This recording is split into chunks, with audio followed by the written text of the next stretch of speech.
네, 강지원의 트리플 P 강지원 전문가 모시고 또 자세하게 얘기 나눠보겠습니다. 전문가님 안녕하세요. 네, 안녕하십니까? 네, 반갑습니다. 어제 우리 증시랑 거의 비슷비슷하게 흐름이 또 나왔어요. 해외 증시도요. 네. 네, 이제 아무래도 이제 Q3에 대한 기대감, 그러니까 단기적인 모멘텀은 좀 약화되는 그런 흐름이, 그 흐름도 있었고, 그 외적으로도 이제 유럽에 대한 불확실성이 또다시 약간은 대두가 되면서, 그로 인해서 저게 유럽과 미 시장 모두 소폭의 약세로 마감이 되는 모습이었습니다. 유럽 시장 같은 경우는 이제 스페인에 대한 우려감이 다시금 좀 부과되었다라고 말씀드려야 될 것 같은데, 스페인의 국제금리가 장중 6%를 다시금 돌파를 했다가 결국 마감은 5.9%대로 마감이 되긴 했었는데, 이 스페인에 대해서 여러 가지 이제 22 국제 무제한 매입이라든지 추가적인 ESM의 출범이라든지 여러 가지 있는데도 불구하고 스페인이 어떤 제스처를 취하지 않고 있기 때문에 여기에 대해서 약간 비판적인 시각도 좀 대두가 됐다라고 보시면 될 것 같습니다. 독일 같은 경우는 0.12%, 프랑스가 0.78%, 영국이 0.37%, 이탈리아 0.93%, 스페인 0.08%, 전반적인 약세로 마감이 된 모습이었고요. 이제 아무래도 최근 들어서 양적 완화에 대한 기대감으로 인해서 가장 많이 상승을 했었던 원자재 섹터였던 이제 리오틴토라든지 BHB 빌리터 같은 이런 원자재 관련주들의 하락폭이 좀 크게 나왔고, 또 이제 계속해서 상승세를 보였었던 미쉐린이라든지 리노트, ST 마이크로, 스나이더 전기 같은 IT나 자동차 같은 경기 민감주들이 어느 정도 일부 하락을 보이는 그 모습이 나타났다라고 보시면 될 것 같습니다. 그 다음 이제 미시장을 좀 살펴보게 되면요. 미시장도 마찬가지로 양적 완화에 대한 모멘텀이 조금은 약화되는 모습도 있었고요. 그리고 경제 지표, 어저께는 뉴욕의 엠파이어 스테이트 지수가 발표되었었는데 이 지표가 상당히 좀 안 좋게 나오면서 이제 미 증시 역시도 조정을 보이면서 약보합으로 마감이 되는 모습이었습니다. 다우 지수는 마이너스 0.29%, 나스닥이 0.17%, 그리고 S&P가 마이너스 0.32%로 전반적인 약보합으로 마감이 되었는데 그동안 한 2주 동안의 강세를 가장 많이 띄었었던 것이 바로 은행 세트였었는데요. 뱅크 오브 아메리카와 JP 모건 같은 은행주들이 어저께는 일부 조정이 좀 나오는 모습이었고, 알코아라든지 캐터필러 같은 비철금속 그리고 중장비 업체들이 마찬가지로 어저께는 소폭의 조정이 나오는 모습이었습니다. 반면에 계속해서 좀 약세 흐름을 띄었었던 AT&T라든지 화이자 같은 통신주라든지 제약주들은 어저께 반등이 나오는 그런 모습으로 마감이 되었습니다. 네, 전략적 비축률 방출에 대한 루머가 나오면서 좀 유가가 급락을 했고 관련주가 많이 밀려서 그렇지 이 정도면 거의 뭐 하락한 건 아니다 이 정도 수준으로 뉴욕장은 좀 봐도 될 것 같은데요. 네. 시장에서는 뭐 계속해서 양쪽의 의견이 나오고 있습니다. 당분간은 좀 숨고르기 과정을 꽤 거칠 것이다 이렇게 얘기하는 쪽도 있고, 아니다 추가적인 상승 쪽으로 방향이 나올 것이다 이렇게 좀 보는 시각도 있거든요. 전문가님 어느 쪽이세요? 저는 이제 장기적으로 이제는 추세 매매가 가능하다라고 말씀드렸기 때문에 장기적으로는 이제 상승 쪽에 무게를 두고 있는데, 단기적으로는 시장에서 이 양적 완화에 대해서 계속해서 논란이 일어나고 있고, 여기에 따라서 일부 먼저 선반영이 되면서 강세를 띄었던 것이 대표적인 것이 바로 원자재 관련주들인데, 이들에 대해서는 어느 정도 일부 차익 실현 물량이 당연히 출회되는 것이 맞는 이야기고, 어느 정도 이 물량을 소화하고 나서 움직여야 되기 때문에 어느 정도 이제 숨고르기는 당연히 거치겠지만 장기적인 상승 추세는 변함이 없다라고 말씀을 드리겠습니다. 네, 장기적인 추세에서의 흔들림은 없다는 부분을 저희 명시를 하고 좀 전략을 짜봐야 될 것 같습니다. 시장에서는 Q3 그 효과에 대해서 여러 가지 좀 분석들이 많이 나오고 있거든요. 저희도 뭐 계속 얘기를 했던 부분입니다. 이번에 Q3가 이전과는 좀 다른 점은 무엇인지요? 그리고 이번에 이 Q3가 나오면서 어떤 부분에 실질적으로 좀 영향을 미칠 수 있다고 볼 수 있는지 좀 그 부분에 대한 분석 한번 좀 들어볼까요? 네, 이번에 이제 Q3가 나오면서 사실 시장에서 무제한 MBS 매입을 월 400억 불 정도를 한다고 이제 이야기가 나왔는데요. 사실 이제 무제한이라는 단서가 붙었기 때문에 이 시장에 대해서 어느 정도까지의 목표치가 없다는 거죠. 앞서 양적 완화 1차나 2차를 할 때는 처음부터 어느 정도의 수준으로 규모를 잡고 거기에 대해서 매입을 하겠다고 했기 때문에 어느 정도 기간이 딱 종료가 될 때 되면은 시장에서 충격이 왔었고, 어느 정도 한계치를 정해주고 있었기 때문에 어느 정도 이제 계속해서 양적 완화 한 동안에 큰 흐름이 없거나 어느 정도 개선이 되는 흐름이 나타나지 않으면은 비판적인 시각이 굉장히 크게 대두가 되었던 그런 부분이 있었습니다. 하지만 이번에는 뚜렷한 목표를 잡았던 어떤 기준이 뭐냐면은 이제 그 고용시장의 개선이라는 목표를 잡았기 때문에 이 부분이 개선되기 전까지는 지속적으로 무제한으로 한다는 점에서 앞서 어떻게 보면 양적 완화 1차와 2차 때보다 더 규모가 커질 수도 있고 축소될 수도 있는 그런 유동적인 이제 매입 조치다라고 보시면 될 것 같습니다. 그렇기 때문에 결국은 이제 MBS를 중심으로 매입을 한다는 점에서 부동산 시장을 좀 개선시키고 소비 심리를 개선시키는 그런 부분에 대해서는 기대가 되는 부분이 맞고요. 그로 인해서 시장에서는 어느 정도 이제 미국의 본격적인 소비라든지 경기 민감주들이 강세 뛸 수 있는 여건이 충분히 잡혀져 있다라고도 보고는 있습니다. 다만 이제 여전히 시장에서는 이제 여기 이 부분에 대해서 과연 이 규모를 언제까지 하냐가 이제 가장 시장에서 초점이 맞춰져 있는데, 만약 2015년 중반까지 계속해서 진행을 한다면은 그 규모 같은 경우는 앞서 1차 양적 완화가 했었던 1조 불 이상의 규모가 될 수도 있고, 반대로 1년이라든지 1년 반 정도의 짧은 시간만 한다면은 4,800억 불이라든지 아니면 6천억 불을 조금 넘는 수준이 될 수 있기 때문에 이 정도는 부족하다라는 이미지도 나타날 수 있기 때문에 결국은 이제 시장에서는 어떤 관점이 되냐, 이 부분에 대해서 판단을 한다는 것 자체가 상당히 이번에 어렵다라고 보시면 될 것 같습니다. 하지만 중요한 거는 이제 국내 시장이라든지 이런 부분을 놓고 이야기를 할 때 분명히 이 부양책 자체가 상당히 이번에 긍정적으로 작용할 가능성이 높다는 점에서 어느 정도 부양책으로서의 효과는 상당히 좀 기대가 된다라고 보시면 될 것 같습니다. 특히나 이제 미국에서 재정 저벽이라는 그런 불확실성이 계속해서 있다 보니까 오늘 이제 미국의 제조업 지수라든지 어저께 발표되었던 산업 생산이라든지 이런 부분을 본다면은 제조업 지수가 상당히 안 좋다는 거죠. 그만큼 기업들이 투자를 꺼려하고 있다는 그런 관점이 있었는데, 이제 부동산 시장을 살리면서 소비가 개선이 된다면은 기업들도 투자를 마다할 이유가 없기 때문에 기업들의 투자를 또 어느 정도 제고할 수 있는 그런 점도 굉장히 좋다는 점에서 이 부양책에 대해서 효과는 충분히 있다고 그렇게 보고 있습니다. 특히나 이제 안전자산에 대한 고평가, 그 채권 시장에 대한 이 부분이 고평가로서 계속해서 진행이 되었기 때문에 이제 상대적으로 주식에 대한 매력이 부각이 되고 있고, 특히나 신흥시장 같은 우리나라 같은 이런 국가들에 대해서는 외국인들의 자금이 상당히 크게 유입이 될 것으로 그 전망도 하고 있습니다. 1차 양적 완화 같은 경우는 이제 국내 시장에 약 29조 정도의 외국인 자금이 들어왔었고, 2차 양적 완화 때는 11조 정도가 들어왔었기 때문에 지금 현재 MBS를 매월 400억 불 정도를 한다면 국내 시장에는 최소 1조 정도가 지속적으로 유입될 가능성이 높다는 점에서 이제 상당히 좀 긍정적이다라고 판단할 수 있고요. 더군다나 2010년 이후에 현재 우리나라 거래소 같은 코스피 지수 같은 경우는 최저의 밸류에이션을 가지고 있고, 신용 등급 역시도 최근 들어서 상승세를 보이면서 바로 옆 나라 일본보다도 더 높은 신용 등급을 가지고 있기 때문에 상당히 우호적이다라고 보시면 될 것 같습니다. 네, 일단은 그 부분이 이제 가장 중요하겠죠. 우리 입장에서는 과연 이렇게 돈이 풀린다면 우리 시장으로 그 돈이 들어올 것인가, 이 부분에 대해서 체크를 해봐야 될 것 같은데, 외국인들 매수 좀 꾸준하게 유입될 가능성 계속해서 보고 계신 거네요. 네, 이제 실제로도 지난주 금요일날 1조 2천억이 넘는 외국인들 매수가 들어왔었고, 어제 같은 경우도 5천억이 넘는 매수가 들어왔기 때문에 외국인들의 이런 매수 기조는 계속해서 이어질 가능성이 높다라고 보시면 될 것 같습니다. 특히나 원달러 환율도 하락세를 계속해서 나타나고 있고, 달러 인덱스 자체가 약세를 띠기 때문에 당연히 외국계 자금이 추가적으로 유입될 가능성은 높다라고 봐야 될 것 같습니다. 네, 어느 쪽으로 외국인들의 돈이 몰리는지 그 부분에 대해서도 저희도 계속해서 확인을 해 가도록 하겠습니다.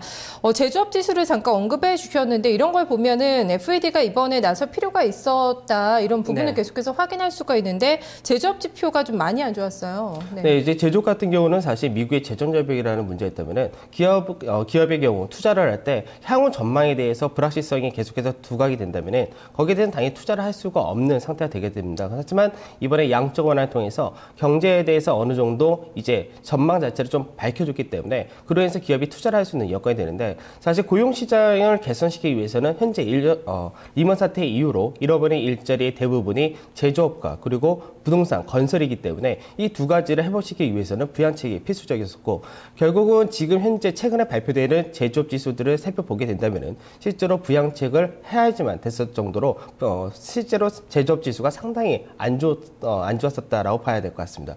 어제 같은 경우는 이제 미국의 뉴욕에 있는 엠파이어 스테이트 지수, 그러니까 뉴욕의 제조업 지수가 발표되었었는데 예상치는 마이너스 3 정도 할 것으로 예상을 했었지만 실제로는 마이너스 10.41이 나오면서 거의 3년 반 만에 최대 하락폭을 나타냈던 만큼 그만큼 제조업 시장이 굉장히 좀 불안한 모습을 보였다라고 보셔야 될 것 같고요. 결국 이 양적 완화의 효과는 이제 좀 더 시간이 지나야지 어떤 정도 이제 확인될 수 있겠지만, 그만큼 안 좋았던 이런 제조업 지수를 미리 선반영을 했었다, 어느 정도 선제적인 그 부양책 썼다라고 보시면 될 것 같습니다. 네, 기업이 이제 투자에 나서고 고용 시장이 그러면서 회복이 되고, 이게 또 소비로 연결되는 이런 구조가 좀 완성이 되려면 아까 전에도 뭐 어느 정도까지 지금 양적 완화 QE3가 나올 수 있다 가능성을 예상을 해주셨는데요. 이런 부분을 좀 회복하는 데까지 어느 정도 좀 시간이 걸릴 거라고 예상하세요? 네, 아무래도 이제 시장에서 심리적으로는 바로 이제 다음 달부터는 개선되는 모습이 나타날 수 있겠지만 실제적인 실물 지표는 최소한 한 3개월 정도, 한 1분기 정도는 지나가야지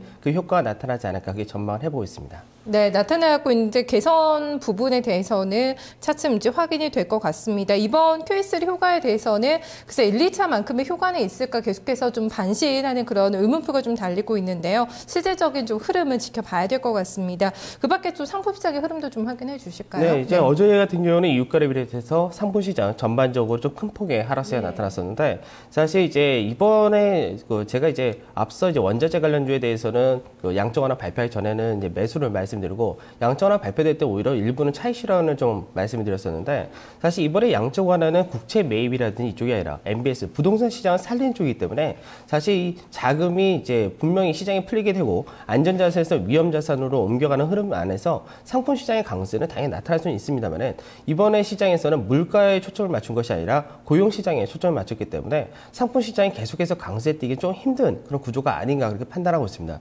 근데 어제 같은 경우는 양적 완화에 대해서 어느 정도 시장에서 약간의 회의론도 부각이 되면서 그동안 급등세를 보였었던 상품 시장들이 전반적인 1차 차익 실현 물량이 좀 크게 출회가 되었다라고 보셔야 될 것 같은데 그러다 보니까 유가 같은 경우는 96불선을 96불선에 겨우 마감이 되는 그런 모습이었고 금과 은, 그 다음에 전기돈 같은 이런 금속 관련주도 역시 어저께는 큰 폭의 하락세를 보이면서 상품 시장은 전반적인 하락세를 나타낸 그런 모습이었습니다. 네. 유가 급락과 관련돼서는 여러 가지 좀 얘기가 나오고 있는데요. 당국에서 지금 조사가 좀 진행이 되고 있다고 합니다. 주문 실수였다 이런 얘기도 나오고 있는데요. 이 부분에 대해서는 좀 확인을 유가 많이 밀렸거든요. 이 부분 좀 확인해봐야 될 것 같습니다. 중국 얘기 잠깐 하고 국내 시장 좀 넘어갈게요. 네. 중국이 어제 많이 밀렸습니다. 정부가 나서지 않을 것이다. 거의 이런 분위기가 좀 강하게 좀 나타나고 있는 것 같거든요. 네. 네, 중국은 이제 어저께 이제 큰 폭의 하락을 보였었. 가장 큰 이유가 아무래도 제가 볼 때는 이제 어떤 부양책이 추가적으로 나타나지 않았다 이런 부분보다는 시장에서 최근 들어서 중국의 이제 미국과 그리고 일본에 대해서 계속해서 좀 분쟁이 좀 나타나면서 그로 인해서 좀 문제가 된 것이 아닌가 판단하고 있는데 특히 11월 달 미국의 대선을 앞두고 오바마뿐만 아니라 미트 롬니 후보까지도 중국에 대해서 뭐 환율 조작국 거기다가 미국산 자동차에 대해서 중국에서 계속해서 높은 관세를 매기고 있고 중국 자체적인 차량 자동차에 대해서는 보조금 정책 등 너무나 이제 무역적으로 좀 불이익을 받고 있다는 부분에 대해서 WTO에 제소를 한 그런 상태이고 중국 역시도 중국산 제품에 대해서 이제 미국에서 관세를 높게 매기고 있다는 등 여러 가지 WTO에 또 역시 제소한 등 무역 분쟁이 계속해서 일어나고 있는 그런 상태다라고 보시면 될 것 같습니다. 그러다 보니까 최근 들어서 보호주의가 좀 확대되고 있다라는 시각도 상당히 좀 넓혀지고 있는 모습인데 아무래도 미국 같은 경우는 대선을 앞두고는 이런 발언이 계속해서 나올 수밖에 없기 때문에 이런 부분들이 중국에는 좀 부담감을 작용되는 그런 모습으로 나타나는 것 같고 그 외적으로 중국하고 일본하고 또 영토 분쟁으로 인해서 굉장히 갈등이 좀 확대되는 그런 모습인데요. 중국 안에 있는 일본에 있는 이제 기업들이라든지 공장들이 대부분 이제 가동을 중단할 정도로 상당히 반일 감정이 악화되어 있는 그런 상태이기 때문에 그런 부분들이 결국은 이제 중국 증시에도 오히려 좀 불안감으로 크게 확대되는 모습이 아닌가 그렇게 판단하고 있습니다.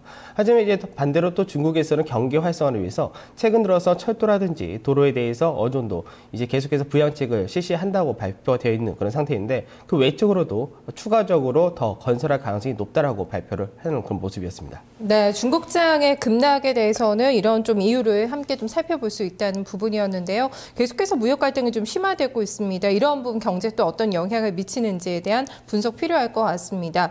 국내 시장으로 좀 넘어서 빨리 살펴봐야 될 것 같습니다. 어제는 좀 많이 쉬었습니다. 좀 심심했거든요. 네. 오늘 장 흐름도 좀 연장선상일까요? 어떻게 보세요? 네, 오늘도 이제 비슷한 흐름이 나타날 것으로 전망이 되는데 사실 시장에서 어저께 이제 숨고르기 양상을 보이면서 2,000포인트는 그래도 지켜주면서 마감이 되는 모습이었었는데 이제 중요한 건 뭐냐면은 앞전의 시장하고 차이가 이제 명확하게 나타났다라고 보시면 될 것 같습니다. 앞전에는 이제 거래소 시장이 조정의 양상을 보이게 된다면은 코스닥이라든지 약간의 중소형 개별주들이 좀 강세를 띠는 모습이 있었다면은 어제 같은 경우는 거래소 시장 내에서 석유화학이라든지 다른 이제 은행이라든지 오히려 거래소 시장 자체적으로 강세를 띠는 업종과 조정을 보이는 업종 나눠졌다는 거죠. 그만큼 시장에서는 지금 외국인들의 현물 매수가 꾸준히 유입이 되고 있기 때문에 강세를 띠는 업종과 조정을 보이는 업종 나타나는 종목별로 업종별로 나타나는 강약이 틀려지기 때문에 시장은 결국 승고의 장세를 보인다 하더라도 거래소 시장 내에서 그대로 강세를 띠는 업종과 약세를 띠는 업종 이런 순환매가 계속해서 이어질 가능성이 높다라고 말씀을 드리도록 하겠습니다. 특히 어제 같은 경우는 외국인들이 5천억이 넘는 순매수를 보였음에도 불구하고 지수가 하락하는 그런 모습이 나타나는데 아무래도 투신권이 이제 굉장히 대규모의 순매도를 나타내면서 기관들과 외국인들의 엇갈린 그런 시각이 나타났다라고 보시면 될 것 같습니다. 아무래도 이제 기관 투자자 같은 경우는 펀드 환매라든지 여러 가지 이슈가 있다, 여러 가지 이제 수급적인 부분에 있어서 아직까지는 바로 매수로 전환하기 좀 힘든 모습이 아닌가 그렇게 판단이 되고 있고 반면에 연기금 같은 경우는 꾸준히 매수세를 보여주는 그런 모습을 나타내주고 있는데 연기금은 1차 양적 완화와 2차 양적 완화 기간 동안 꾸준히 주식을 매수했었던 전력이 있었기 때문에 연기금의 이런 매수세는 이어질 것으로 전망이 되고 있습니다. 그렇기 때문에 결국은 시장은 변동성이 크지 않은 상태에서의 업종별 순환매가 계속해서 이어질 가능성이 높다라고 보시면 될 것 같습니다. 네, 순환매를 잘 타려면 또 타이밍이 상당히 중요하잖아요. 네. 오늘은 어느 쪽으로 좀 매수가 들어올까요? 네, 어제 같은 경우는 이제 사실 이제 STS 관련된 STS 그룹주들 그리고 이제 석유화학에 대해서 말씀드렸다면 오늘 같은 경우는 이제 그동안에 이 순환에서 빠졌던 섹터가 바로 IT와 자동차 섹터이기 때문에 IT와 자동차 섹터는 오늘이나 내일 이 흐름이 나타날 가능성이 높다라고 말씀을 드리도록 하고요. 그리고 어저께 같은 경우는 유가가 하락을 하면서 반대로 원하는 강세를 띠는 이런 흐름이 나타나고 있기 때문에 이런 관련된 수혜주가 있겠죠. 바로 이런 원화 강세 유가 하락 수혜주로서는 해운이라든지 항공 같은 이런 운송 관련주들이 모멘텀을 받을 수 있기 때문에 오늘은 이제 해운이라든지 이런 항공주에 대해서 좀 관심을 가지실 필요가 있다고 말씀을 드리도록 하겠습니다. 네, 오늘 그럼 종목 이쪽에서 좀 찾아오셨나요? 네, 이제 제가 어저께 이제 사실 해운주에 대해서 말씀드리면 한진해운하고 STS 페노션, 현대상선 이렇게 세 가지를 크게 말씀을 드릴 수 있는데 한진해운은 제가 앞서 말씀을 드렸었기 때문에 추가적으로 말씀드릴 필요는 없을 것 같고 어저께 STS 그룹을 잘 보자라고 말씀드렸는데요. 오늘은 그중에서 STS 페노션을 말씀드리도록 하겠습니다. STS 페노션 하면은 대표적인 역시 벌크 선사로서 이제 시장에서 이제 유가에 관련된 모멘텀 좀 많이 받는 그런 기업인데요. 최근 어저께 유가가 하락했던 부분은 긍정적으로 전망이 되고 있고 최근 들어서 중국의 경제가 좀 살아나게 된다면은 STS 페노션의 이제 벌크 선사 운용도 어느 정도 탄력적으로 좀 진행되지 않을까 이렇게 전망이 되고 있습니다. 아직까지 시적이란 부분에서는 상당히 약합니다. 하지만 어느 정도 낙폭 과대라는 모멘텀을 가지고 있기 때문에 이 종목을 말씀드리도록 하고 차트상에서의 흐름을 보게 된다면 단기적으로 하락 채널 패턴을 그려주는 그런 모습이었는데요. 이 채널 패턴의 상단은 이번에 돌파할 가능성이 높다는 점에서 이번에 매수 관점에서 보도록 하고 매수가는 전일 대비해서 소폭 이제 3,900원이 전일 종가였었는데 오늘 3,890원 정도를 매수가로서 말씀드리고 목표가수는 단기적으로 4,380원 그리고 손절가수는 3,680원을 말씀드리도록 하겠습니다. 네, 흐름을 잘 따라가야 될 것 같습니다. 어제부터 해서 짧게 좀 그런 매매를 네. 주고 계세요. 목표가 이번에도 좀 짧게 제시가 됐는데요. STX 페노션 지켜봐야 됐고 오늘 한진해운 뭐 추천해서 들고 계신 분들은 오늘 좀 반등 기대해봐도 흐름 기대해봐도 되겠네요. 네, 한진해운이 네. 현재는 제일 모멘텀도 많이 받고 있고 네. 여전히 좋은 상태로 진행되고 있기 때문에 한진해운 같은 경우는 그대로 들고 가셔도 무방하지 않을까 이렇게 말씀드리겠습니다. 네, 알겠습니다. 오늘 전략까지 잘 들었습니다. 고맙습니다. 네, 감사합니다. 네, 이슈를 좀 자세하게 체크를 해봤습니다. 종목에 대한 좀 힌트까지 얻어봤는데요. 잠시 후에 또 다시 돌아오겠습니다.